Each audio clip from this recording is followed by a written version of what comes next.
ஆதாமும் ஏவாளும் தேவனுடைய வார்த்தைக்கு கீழ்ப்படியாததன் நிமித்தம் அவர்களுக்குள் பாவம் உட்சென்றது என்றதை கிறிஸ்தவர்கள் அறிந்திருக்க வேணும். அவர்கள் தேவனுடைய வார்த்தையை மீறுகிறதற்கு பேர்தான் பாவம்.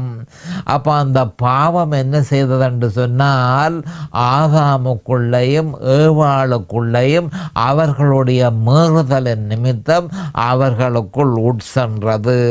அந்த நேரம் முதல் அவர்கள் தேவனுடைய உணர்வை இழந்து போனார்கள். மிக மோசமான சுய உணர்வுகளில் விழுந்து போனார்கள் என்பதை ஆதியாகமம் 3:7 சொல்லப்பட்டிருக்கிறது. அப்பொழுது அவர்கள் இருவருடைய கண்களும் திறக்கப்பட்டது. அவர்கள் தாங்கள் நிர்வாணிகள் என்று அறிந்து அத்தி இலைகளை தைத்து தங்களுக்கு அரக்கச்சைகளை உண்டு பண்ணினார்கள்.